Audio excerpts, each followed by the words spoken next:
August the 29th, 2023. Guys, good morning, everyone, everywhere. Hope you have a great day today. It's cooling off somewhat here in the southeast. Couldn't be a better time for it. Hope everyone's got their coffee. I haven't been through all the reports yet. I just got around to where I had time to sit down and do this, so we're going to go through it together. You're looking at Hurricane Idalia now. It has cleared the Yucatan and Cuba. Now, as I said last night, it's going to start to spread those wings. Notice right here, guys, it's got a very large wave of storms out in front of it. So you're going to get wet before the storm gets here simply by this. But many people need this extra moisture. But right now, you can see this thing is wrapped up very well. And guys, this thing could become a monster, even at a Cat 3.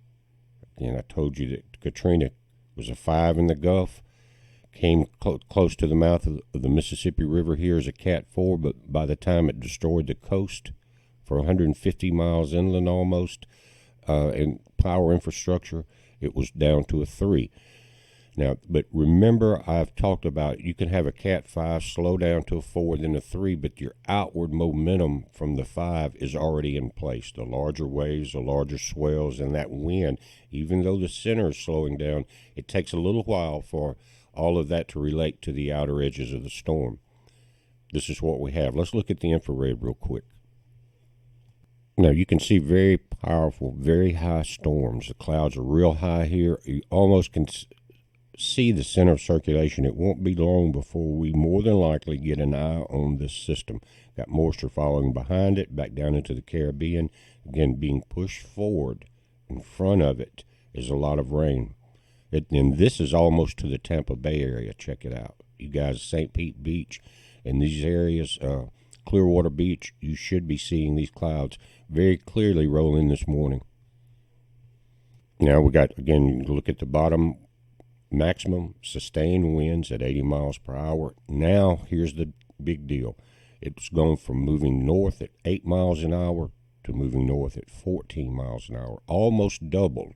So in the morning, this is going to be a major hurricane, guys. Overnight, tonight, it's going to become a major hurricane.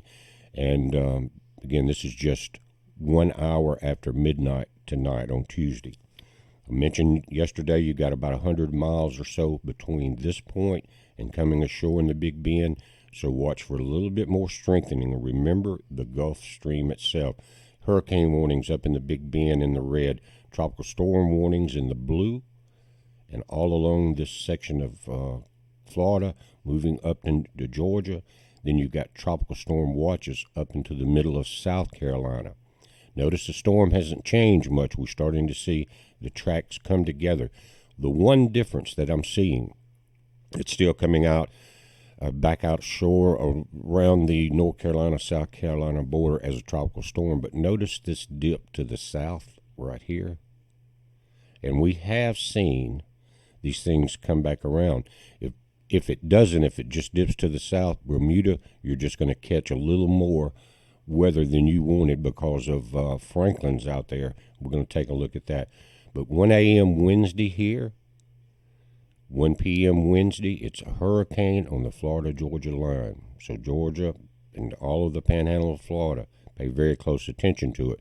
Remember, because it's a hurricane here and a storm here, that forward momentum of all the kinetic energy out in front of it is going to be there. Now, this is Franklin right here. This is Bermuda in the yellow dot right there. That means they've got tropical storm watches up already. But we've got 130 mile an hour Cat 4. Very damaging. It's going to remain a major hurricane until it's north of Bermuda and then possibly back down to a Category 2. But remaining a hurricane all the way through this area to Saturday. Check that out. So you guys along the East Coast, more than likely, you're probably seeing some of the swells from this Cat 4 setting offshore. If you are seeing some of this weather, come in the comments and let us know. Again, this thing is moving north-northeast at 9 miles an hour. Franklin, as the sun rises over the Atlantic, check out that eye. What it's doing right now is starting to recycle. When the eye collapses like that, It'll go through these stages to where it kind of falls apart, then it re-strengthens. And as the sun's coming on it now, as you see, you're going to see that. Notice in the bottom left corner, this is that forward storm out in front of Idalia right there. That's how close this thing's getting. So Tampa down all the way into the eastern tip of Florida, or the southern tip of the east side of Florida, you're more than likely starting to see some showers offshore. Now here's Bermuda right there, so this thing is predicted to come right around it like that. Very powerful storm. You can see it's starting to drift. If I hold my cursor there, slightly to the north and east now, making that curve out. Now, it looks like possibly through the northeast and the Appalachian chain and up around the Great Lakes, you're starting to see some much-needed moisture now. And this is the front right here that's going to steer Franklin. It's going to push on the front somewhat. The front's going to push back. So that's going to be the mechanism that we see start to curve this Cat 4 hurricane.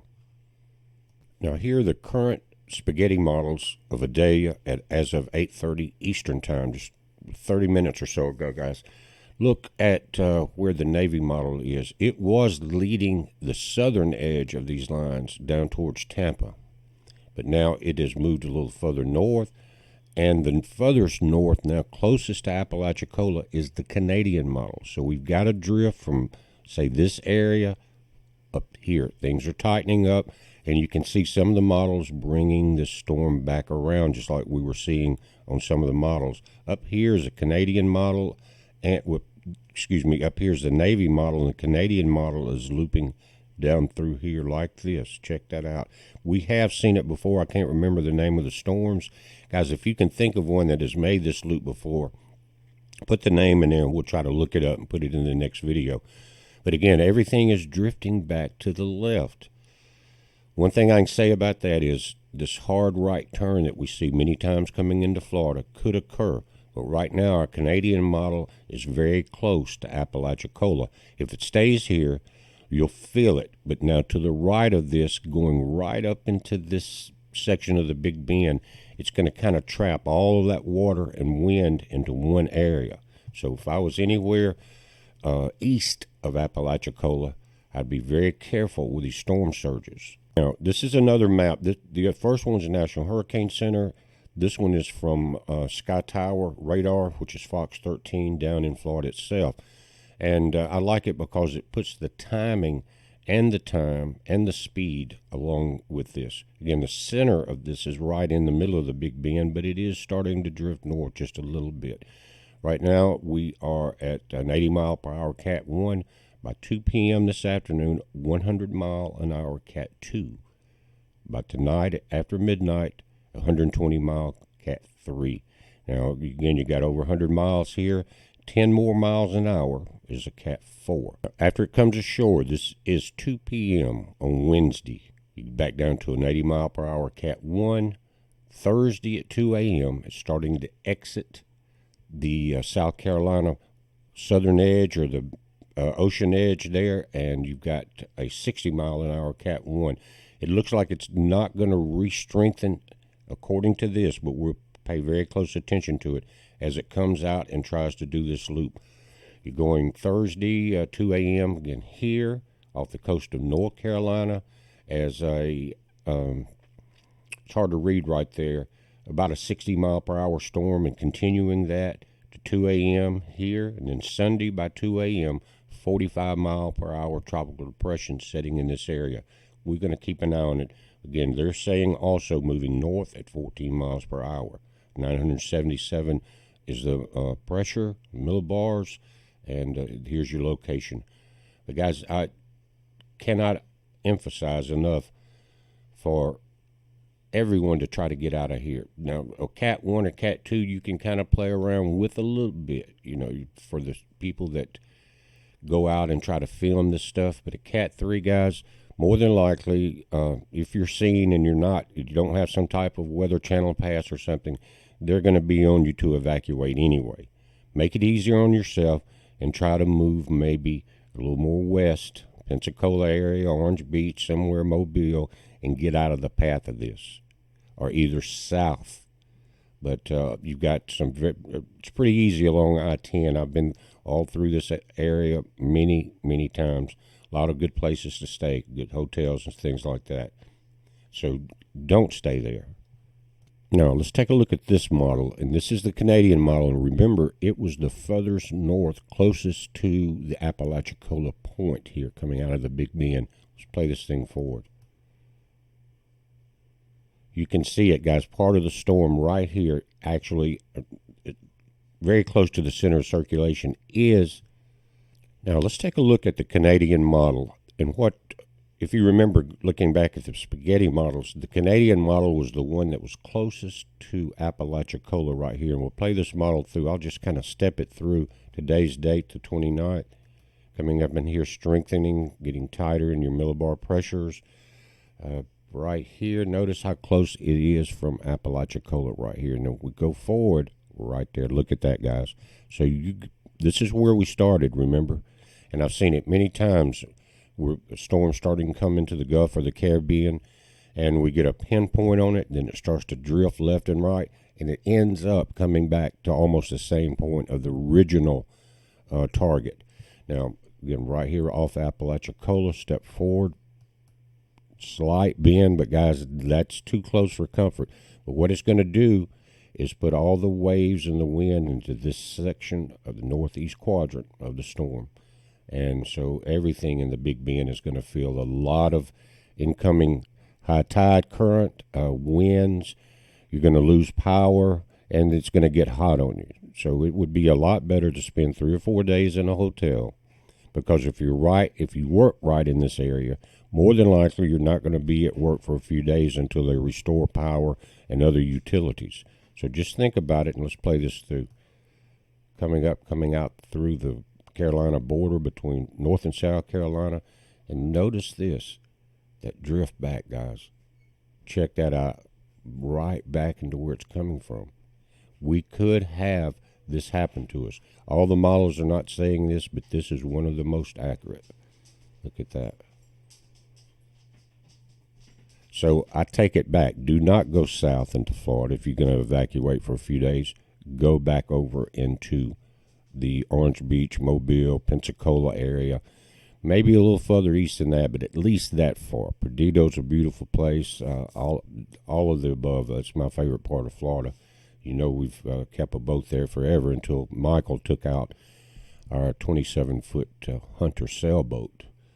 And we got many pictures and many great times on that boat anchored out. If you guys in Perdito, Pensacola, you know where the Cove is out by the Blue Angel Air Base there, Pensacola Naval Air Station. We sat there and watched them practice 2 days a week for years. It's an amazing sight. But again, don't take your eyes off of Apalachicola and east of there, and then this storm's going to loop back. We asked for moisture. Maybe we're going to get a lot of it. One thing about it should, with this low pressure that you see around it, keep it a little cooler for us and bring more moisture. But I got a feeling by the time this comes through Florida and Georgia and the Carolinas, you may be tired of rain for a few days. Now let's switch to our Navy model called NAVGEM. We'll let it play through one time. Just a little further south, but even you can see on this model, the northwestern section of the Big Bend is going to be under the gun, and then your bad side of the storm will be right below it. Navy model does not show a day looping back. Watch. It shows it following Franklin above Bermuda, which is right there. We'll just have to see and play that as it goes, guys, and keep it up. Right now we got our hands full on trying to make sure all these people are safe in this path that you're going to see right here. That's going to be the danger zone. Now, this is live images of St. Pete Beach. This is from the Wyndham Grand. Well, it's actually Clearwater Beach, excuse me. But this is from the Wyndham Grand. You can see these trucks have just about got all the chairs and umbrellas and jet skis and other toys off the beach right now. You can see a few people walking down here. It looks like the tide is out right now. But let's look at the tide gauges for coming in tonight and tomorrow into that area of Florida. And you can see off to the left here, that's where the storm is coming from. From the left side of the screen, it's going to come up through here. And this webcam, if it holds in there, is going to give us some pretty good images later on. Of course, it's going to be night, but by this afternoon, when we still have some daylight, we'll make sure we come here and check this out. Beautiful pier. Look at the big, I guess this would be a restaurant or bait house or something like that, snacks and things. But guys, it's a beautiful area, and it's going to look different when all of this is said and done. Now let's look at the tide charts. You can go to tideschart.com, and tides has an S on it, and look up your area. This is Clearwater Beach, 12:13 a.m. last night, just after midnight. We had the high point of the tide about 2.5 feet. 4:31 it had dropped down to about 1.5. This morning, coming up at 10:30 a.m., you're going to have a high tide. This evening at 5:56, low tide, and at 12:37 a.m., that's 37 minutes after midnight. This is when the storm is going to be the most dangerous. You're back into a high tide. And notice that you've got about the same timing on the low tide in the afternoon and rising very quickly after that. All of this area here is going to be critical, and as far as timing, and we're dealing with a full moon. That's going to bring the tides up just a little bit harder. What is it called? A king moon? Guys, this time of year, someone come in, I haven't looked it up yet, something like that. But anytime you got that moon, you're going to have a higher tide. So all the things are coming together for a pretty good incoming wave heights and a lot of flooding. But guys, we're watching it. As soon as we get an update on any speed changes and all throughout the day, we'll be right back on here. Or if something else happens that's important, we'll be back here reporting it. Enjoy your coffee, enjoy your breakfast, and make sure you're getting out of town. If you're anywhere around that area, be prepared with extra batteries, extra water, extra food. Make sure your car or truck is gassed up, but not from a sit-go. Remember I said in the video last night, somehow 11 sit-goes in that area got diesel pumped into their regular tanks, the big tanks underground. So I said I don't think one tanker driver could make that mistake at 11 different places, and I don't think they would probably have enough fuel in one tanker truck to do it. So what is going on? Is it another trap into the danger zone setup like we saw in Hawaii? We don't know that. I know I mentioned it last night, but first of all, I wouldn't go to a sit-go if I had a choice, and I would go with maybe regular plus or unleaded plus and just check it out. Get a cup and put a little in there. You can tell if it's diesel or not.